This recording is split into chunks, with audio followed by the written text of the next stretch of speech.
ओम नमः शिवाय। राधे राधे मेरे प्यारे भाइयों बहनों माताओं बंधुओं, संस्कार की बातें चैनल में आपका स्वागत है। बंधुओं, आज सोमवार चतुर्दशी के दिन मैं आपको सुनाने जा रही हूँ भगवान शिव शंकर भोलेनाथ की कथा। बंधुओं, सोमवार मैं आपको सुनाने जा रही हूँ भगवान शिव की कथा। बंधुओं, सोमवार का दिन भगवान शिव को अति प्रिय है।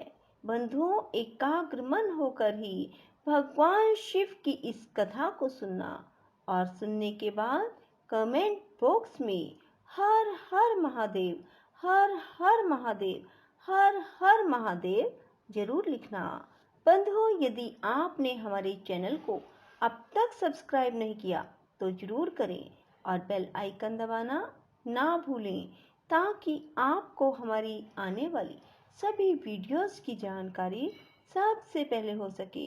बंधुओं, वीडियो को पूरी सुने। बोलो शिव शंकर भोलेनाथ की जय हो।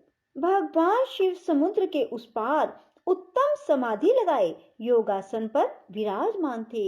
उनके पार्षद उन्हें सब ओर से घेरे हुए थे। वे सर्पराज वासुकी को छाती से चिपकाए हुए यज्ञोपवीत की भांति धारण करते थे। कंबल और अश्वतर, इन दोनों नागों को उन्होंने दोनों कानों का कुंडल बना रखा था।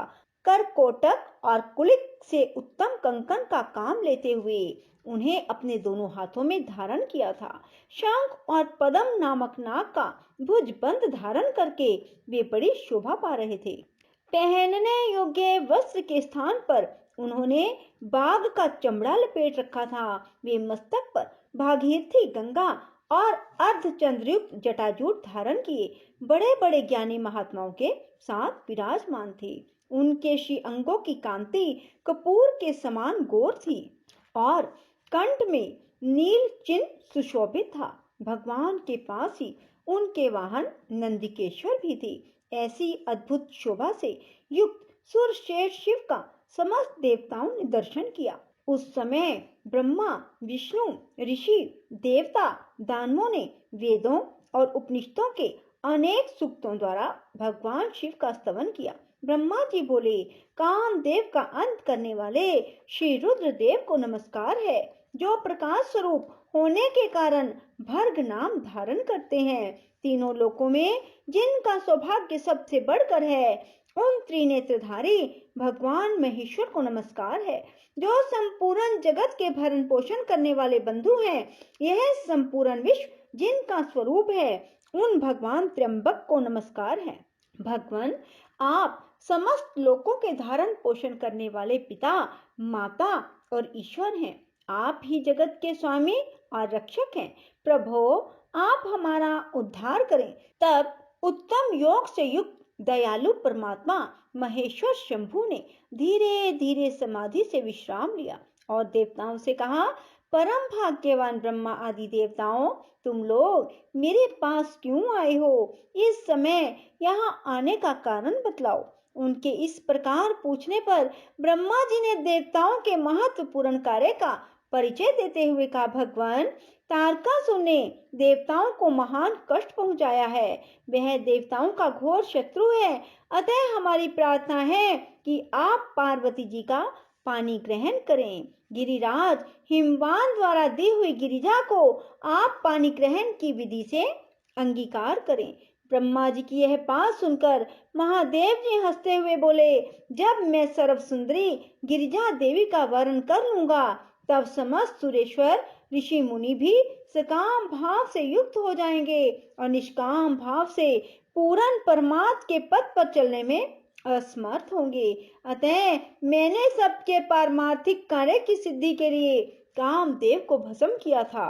मेरे विचार से कामदेव के दगत होने से ही देवताओं का महान कार्य सिद्ध हुआ है। इस काम दहन रूपी कार्य से तुम सब लोग निष्काम हो गए हो।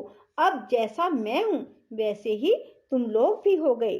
अतः हम लोग अब प्रयत्न पूर्वक अत्यंत दुष्कर तथा परम उत्तम तप का अनुष्ठान करें और करावें। कामदेव के न रहने से तुम सब देवता समाधि लगाकर परमानंद में निमग्न हो।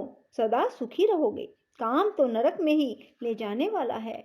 उसी से क्रोध का जन्म होता है, क्रोध से सम्मोह होता है और सम्मोह से मनुष्य जल्दी ही भ्रम में पड़ जाता है। अतः सभी श्रेष्ठ देवता काम क्रोध का परित्याग करके शास्त्रों और संतों के सद उपदेशों को माने, उसके अनुसार जीवन बनाए। वृषभ के चिन्ह से युक्त ध्वजा धारण करने वाले भगवान महादेव ने इस प्रकार उत्तम बातें सुनाकर देवताओं तथा ऋषि मुनियों को भली भांति समझाया। इसके बाद वे पुनः ध्यान लगाकर मौन हो गए। तब वे सब देवता अपने अपने स्थान को चले गए।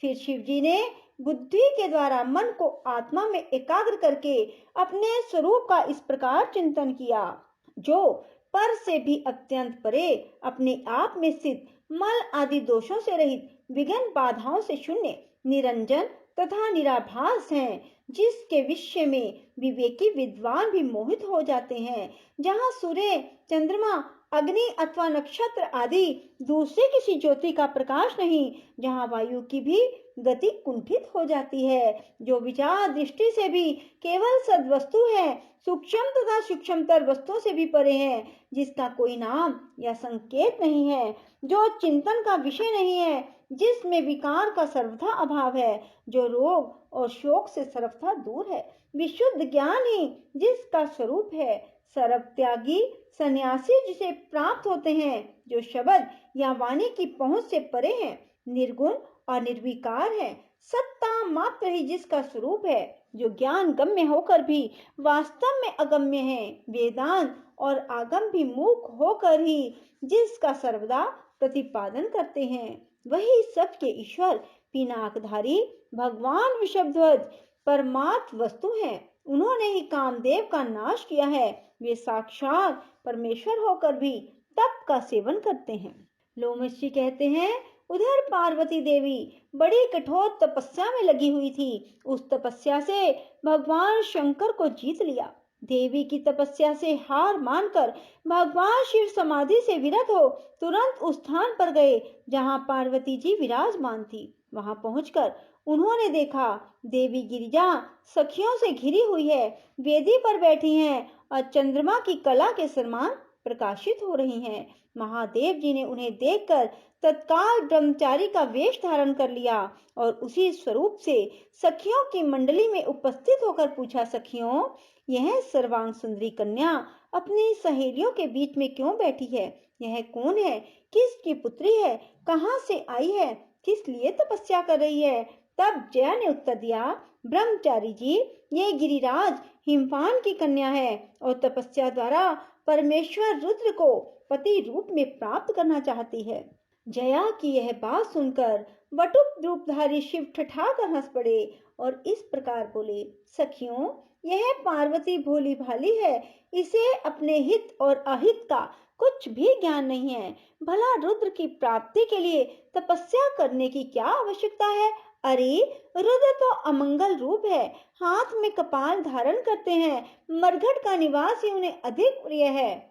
जिस दिन इनके वरण कर लेने पर रुद्र का इसके साथ संबंध होगा, उसी दिन से यह शुभांगी पार्वती भी अशुभ रूप हो जाएगी। रुद्र वही है ना जिन्हें दक्ष के शाप से ब्राह्मणों ने यज्ञ बहिष्कृत कर दिया है। अत्यंत भयानक विष वाले जो जो सर्प थे, वे ही उनके अंगों के आभूषण बने हुए हैं। रुद्र अपने अंगों में चिता की राख लगाते हैं, चमड़े का वस्त्र पहनते हैं, अमांगलिक वस्तुएं धारण करते हैं तथा निरंतर भूत, प्रमद और पिशाचों से घिरे रहते हैं। इस सुकुमारी कन्या को उस रुद्र से क्या लेना है? सखियों को चाहिए कि इसे ऐसा करने से रोकें। मनोहर रूप वाले देवराज इंद्र, परम तेजस्वी धर्मराज, वरुण, कुबेर, वायु और अग्नि को छोड़कर रुद्र के प्रति इतना अनुराग कैसे हुआ? परमेश्वर शिव ने इस प्रकार की बहुत सी बातें वहां कही। पार्वती सखियों के मध्य में बैठकर तपस्या में संलग्न थी। उन्होंने वटु रूपधारी रुद्र की बातें सुनकर उनके प्रति रोष प्रकट करते हुए कहा, जया, साध्वी विद्या, विश्व सुंदरी परमलोचना और महाभागा सुलोचना, मैं तुम लोगों से कहती हूँ, मैंने जो कुछ किया है ठीक किया है। परंतु तुम्हें इस ब्रह्मचारी से क्या काम है जो इसकी कठोर बातें सुनती हो? ब्रह्मचारी का रूप धारण करके यह कोई महादेव जी का निंदक आ गया, ऐसा समझो। सखियों, ऐसे व्यक्ति से अपना क्या प्रयोजन है जो महात्माओं की निंदा करने वाले, पापी, कृतघ्न, वेद दूषक, वेद भ्रष्ट और मर्यादाहीन है। इन लोगों के साथ बुद्धिमान पुरुषों को वार्तालाप नहीं करनी चाहिए। श्रेष्ठ पुरुषों की निंदा सुनकर जो तुरंत वहां से उठकर दूसरे स्थान पर नहीं चले जाते, वे प्रतिष्ठाहीन मानव पाप के भागी होते हैं। गिरिजा का वचन सुनकर विद्यावटु रूपधारी रुद्र से सहसा कुपित होकर बोली, ब्रह्मचारी, जाओ जाओ यहाँ से, अब तुम्हें यहाँ एक क्षण भी नहीं ठहरना चाहिए। विजया बातचीत करने में बड़ी कुशल थी। उसने इस प्रकार फटकार कर विवाद करने वाले वटु रूपधारी शिव को विदा कर दिया। वे तत्काल अंतर्ध्यान हो गए। संपूर्ण सखियों में से किसी ने नहीं देखा कि वे कहाँ चले गए। इसके बाद भगवान महेश्वर पार्वती जी के सामने अपना वास्तविक स्वरूप धारण करके वहीं सहसा प्रकट हो गए। ध्यान में लगी हुई पार्वती देवी जब अपने ध्यानगत स्वरूप को ढूंढ रही थी, उसी समय उनके हृदय स्थित देवता बाहर दिखाई देने लगे। विशाल नेत्रों वाली सुशीला गिरिजा ने आंख खोल कर देखा तो सर्वलोक महेश्वर देव देवेश्वर शिव सामने दृष्टिगोचर हुए। उनके लाश निवासी शंकर के दो भुजाएं, एक मुख अद्भुत स्वरूप था। मस्तक पर जटाओं का जूड़ा बना हुआ था, उसमें चंद्रमा की कला शोभा पा रही थी। भगवान ने हाथी का चमड़ा पहन रखा था। उनके कानों में कुंडल के स्थान पर महाभाग कंबल और अश्वतर, ये दो नाग विराज रहे थे। परम कांतिमान सर्पराज वासुकी को हार बना लिया था। उनके हाथों में बड़े बड़े सर्पों के ही कंगन पड़े थे जो शोभा दे रहे थे। इस प्रकार रुद्र ने सर्पों के आभूषण बनाए थे। ऐसा स्वरूप धारण कर भगवान शिव पार्वती के सामने खड़े हुए और शीघ्रता पूर्वक बोले, कल्याणी, तुम वर मांगो। उस समय सती साध्वी पार्वती जी को बड़ी लज्जा आई। उन्होंने शंकर जी से कहा, देवेश, आप मेरे सनातन स्वामी हैं, क्या आपको पहले की घटना का कुछ स्मरण है? प्रभो, मैं वही सती हूँ जिसके लिए आपने दक्ष यज्ञ का विनाश किया था। वही आप हैं और वही मैं हूँ। तारकासुर के वध रूप देव कार्य की सिद्धि के लिए ही मैं मीना के गर्भ से प्रकट हुई हूँ। आपसे मेरे द्वारा एक पुत्र होगा, इसलिए महेश्वर आप मेरी एक प्रार्थना स्वीकार करें। आपको ऋषियों के साथ हिमवान के पास जाना चाहिए और उनसे मेरे लिए याचना करनी चाहिए। मेरे पिता हिमवान आपकी आज्ञा का पालन करेंगे, इसमें संदेह नहीं है। पूर्व काल में जब मैं दक्ष की कन्या थी, उस समय भी मेरे पिता ने मुझे आपकी सेवा में समर्पित किया था। महाभाग, हमारा और आपका विवाह देवताओं की कार्य सिद्धि के लिए हो रहा है। बोलो शिव शंकर भोलेनाथ की जय हो। राधे राधे, जय श्री कृष्णा। बंधुओं, यदि आपको हमारी वीडियो पसंद आए तो इसे लाइक करें और शेयर भी जरूर करें। धन्यवाद।